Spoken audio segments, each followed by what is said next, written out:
ሰላም እንኳን ወደ ቀለም አካዳሚ በደህና መጣችሁ። እዚህ ቻናል አማርኛ፣ እንግሊዝኛ፣ ሂሳብና ሌሎች ትምህርቶችን እያስተማርን እንገኛለን። የትኛውም ዓለም ላይ ሆናችሁ መማር የምትፈልጉ ካላችሁ +251 923 14 67 69 ስልካችን ነው። በማንኛውም ሰዓት ደውላችሁ በመመዝገብ መማር ትችላላችሁ። እንዲሁም ለቻናሉ አዲስ ከሆናችሁ ላይክ፣ ሼር፣ ሳብስክራይብ በማድረግ ቤተሰብ ይሁኑ። ለዛሬ ይዤላችሁ የመጣሁት ቃላት በሆሄ ወይም በፊደል ቆጠራ የሚል ይሆናል። ባለ 3 እና ባለ 2 ሆሄ ቃላትን እንዴት ማንበብና መጻፍ እንደምንችል እናያለን ማለት ነው። ቀጥታ ወደ ክላሳችን ሂር እርሳችን ክፍል 1 ቃላት በሆሄ ወይም በፊደል ቆጠራ ይላል። መጀመሪያ ባለ 2 ሆሄ ፊደላትን እናያለን። ሌላ ቀጥለን ባለ 3 ሆሄ እናያለን ማለት ነው። መጀመሪያ ባለ 2 ሆሄ ወይም 2 ፊደል ብቻ ያላቸው ቃላትን እንዴት ማንበብና መጻፍ እንደምንችል በቀላሉ እናያለን። እዚህ ጋር ባለ 2 ሆሄ ወይም 2 ፊደላት ብቻ ያላቸው ቃላት ከምንላቸው አንዱ ሰ አንድ ሁለት አንድ ላይ ሰው የሚል ባለ 2 ሆሄ ቃል አገኘን ማለት ነው። ሰው የሚለውን ስናይ ሰ ከሰ ቤተሰብ መጀመሪያ ነች፣ ከወ ቤተሰብ ስድስተኛ። ስለዚህ አንድ ላይ ስናነብ ሰንና ውን አንድ ላይ አድርገን ባለው አስተዳደር ሰንና ውን አንድ ላይ ስናነብ ሰው የሚል ቃል ትርጉም ያለውን ቃል አገኘን ወይም መመስረት ቻልነ ማለት ነው። the next one እዚህ ጋር ቤት ቤ ከበቤተሰብ አምስተኛ፣ ት ከተቤተሰብ ስድስተኛ። ቤ 1 ት 2 ቤና ትን ስርዓት ባለው መግደርደር ወይም አስተዳደር አንድ ላይ ስናነብ ቤት ወይም ሆም የምንለው በእንግሊዘኛ ማለት ነው። ቤት የሚል ቃል መመስረት ቻልነ ማለት ነው። then the next one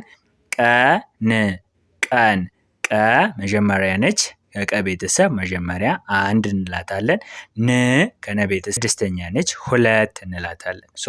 ቀንና ን አንድ ላይ ስርዓት ባለው መግደርደር ወይም አስተዳደር አንድ ላይ ስናነብ ቀን የሚል ቃል መመስረት ቻልነ ማለት ነው።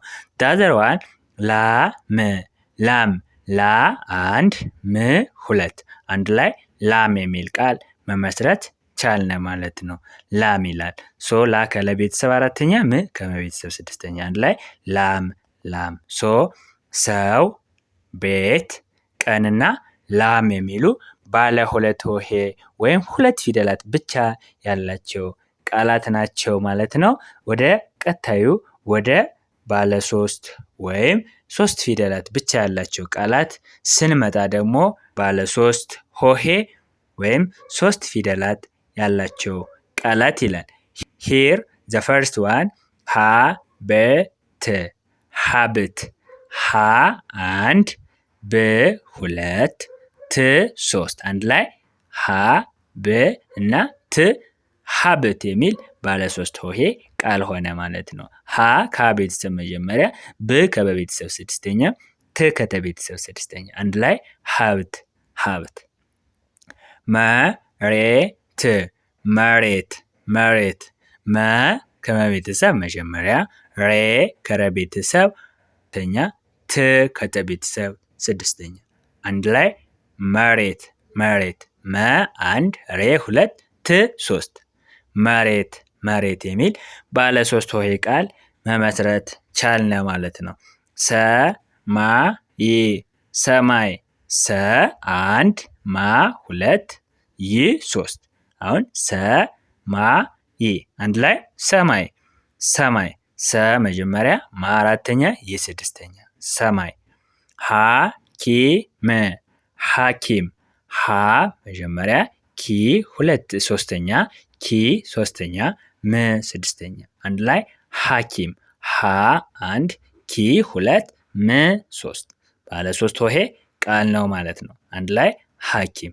ስለዚህ ባለ 3 ሆሄ ወይም 3 ፊደላት ብቻ ያላቸው ቃላት ሀብት፣ መሬት፣ ሰማይ፣ ሐኪምና የመሳሰሉት ናቸው ማለት ነው። ስለዚህ እናንተ በዚህ ምሳሌ መሰረት ባለ 2፣ ባለ 3፣ ባለ 4 እና ባለ 5 የመሳሰሉት ቃላትን በቀላሉ መመስረትና ማንበብ ትችላላችሁ ማለት ነው። እነዚህና የመሳሰሉ ቪዲዮዎችን እየሰራሁላችሁ ለእናንተ እንዲደርስ ቻናሉን ላይክ፣ ሼር፣ ሳብስክራይብ ማድረግ ይኖርባችኋል ማለት ነው። ስለዚህ የዛሬ ክላሳችን ይህንን ይመስላል።